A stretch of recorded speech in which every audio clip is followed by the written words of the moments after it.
our class. Alright, so we continue with the class, the Shabbos Home, where we learn 39 Melachos, and we're on the next Melachos, sewing. It's chapter 6, sewing, to fair. And it says, one of the 39 Avos Melachos to fair, sewing. Sewing was required for construction of the Mishkan, as it was something necessary to mend parts of the curtain that were torn. The Melachos of sewing is defined as united two items, or two parts of one item, into one. It is not limited to specific case of using threads to connect strips of cloth, but includes all of the sorts of mending, such as gluing and taping. And it applies to materials of all texture, such as paper, soft plastic, leather, and wood. Our discussion will focus on the act of sewing itself, and then to other forms of mending. Okay, so let's do it again, and we're going to explain so we have a good foundation. Right. Like somebody asked me a question, and this person used to learn with us. Then he decided that he's a big Talmid Chacham and he wants to learn on his own. Okay, but I'm fine. Let him learn on his own. And he started asking me questions. Something happened, and from his question, I understood that he knows exactly zero about the most important question: why we're here in this world. So that's very scary, right? So I'm contemplating how to answer him, like in order not to offend him, but on the same hand to send him some classes that would put him on the right path, if he wants to, of course, right? So in all other things we need to have foundation. That's the goal. If person does not have foundation, all these things, extra details, irrelevant. So again, sewing, one of the 39 Melachos. So in this Mishkan, temporary temporary temple, right? That we had in the desert. We have a lot of curtains made of wool, right? Other things made of other materials, and you would need to fix it. Right, to fix it, like to sew things together, even without fixing, right? To connect two parts together. Right. So again, the Melachos of sewing is defined as united two items, so two separate items within the unite, or two pieces of the same item. Okay. And it's also sewing. It's like sewing is like connecting two pieces. It could be material, it could be the strip of cloth, right? Leather, all of the pliable things, right? That we pliable and not pliable, right? And it's included not only threads and needles, but gluing everything. So all of the different kind of glues, silicones, all of these different things, right? And plus we're going to say even what is it called, the pin, like safety pin, right? In some sense, safety pin is very the procedure of using this safety pin is very closely resembles sewing. Okay, so we're going to see. All right, so that's so this is important foundation. Again, the definition of sewing connected to two parts of the same item, or two separate parts of different items. Right. So part number one, section number one, prohibition of sewing. A general rule of prohibition under biblical law. The minimal act of that is defined as sewing is drawing the thread back and forth through the two pieces of fabric. So the both ends of the threads emerge on the same side, and then tying the ends there is tying either tying the ends together or tying a knot on each end so that it cannot slide out. The stitching is thus fastened securely, and the pieces of the fabric are deemed to be sewn together as one. This applies even if the ends are tied with a non-professional and non-permanent knot. Since the prohibition of tofer, sewing, is independent of the prohibition kosher. Kosher is making a knot. Tying, not making a tying, okay. If one draws a thread back and forth through the two pieces of fabric and ties the ends in a permanent or professional knot, so about knots, it says we're going to talk about on page 201, so I mean, few months from now, right, or more than a few months from now, let's put it this way. He transgressed the prohibition of tying in addition to that of sewing.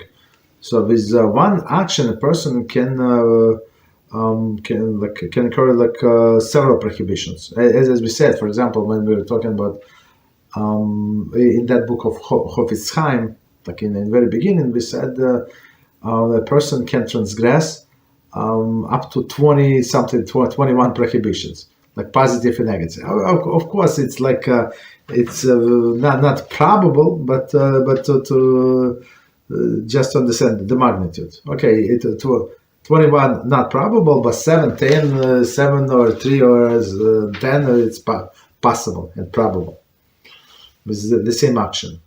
Another act that is considered as sewing under the biblical law is drawing the thread through the fabric 3 or more times, even without tying the ends. These two securely fasten the two pieces, since the triple stitching does not normally come free by itself. By rabbinic decree, it is forbidden to draw the threads back and forth through two pieces of fabric, even without tying the ends of the thread. It is permitted, however, to draw the threads through the fabric once and even tie the ends together with a permanent type of knot, see chapter 13, okay? Because the drawing a thread through only once does not constitute sewing at all. Okay, so let's go to the beginning of the section and we try to explain everything that it says here. I mean, the language is very simple, very straightforward, but we need to explain. So again, our topic is general rules of the prohibition of sewing. Under biblical law, the minimal act of that is defined as sewing, drawing the thread back and forth through the two pieces of fabric. So be it two different pieces of fabric or the same fabric. So we go with the needle, go down and go up. So meaning all both ends of the thread is on the same time. On the same side, be it on top, on the bottom, doesn't matter. Okay, so that's the definition, right? So back and forth, and plus, we have to tie them together, like the ends of the thread tied together. So meaning it's not going to go anywhere, or tie two separate knots. Right. The stitch is thus fastened securely, and the pieces of fabric are deemed to be sewn together as one. So that's a classic, right? So I mean, it's this thread is not going anywhere. So if you use, for example, this safety pin, for sure, like if it's closed safety pin, it's not going to go anywhere. If you use some kind of glue, right? Of course, with glue, there's no going up and down, right? That's it. You put some glue. Like press something, or even without pressing, just put something on top of glue. It's got glue. That's it. Even in one like tiny drop of glue, that's and glued two pieces together.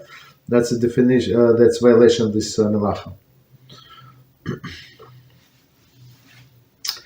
Right. So meaning it's not going to be undone by itself. Right, so meaning what if you put some like two pieces of paper one on top of the other, they're not sewn, they're not glued together, so you can take one out.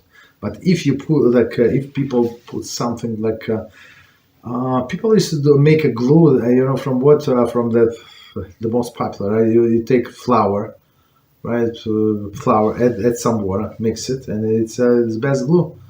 So I remember when I was little, so that's what people do. Like in the winter, we had to like put paper, paper to close all the stitches in the window, in the between the windows. Otherwise, you it would be very cold.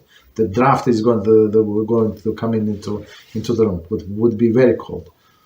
Right, so that's of course, like, to buy the glue, it would be very expensive. That's what we did. All right, and it sticks very good to the paper and to the wood. Very good. Okay.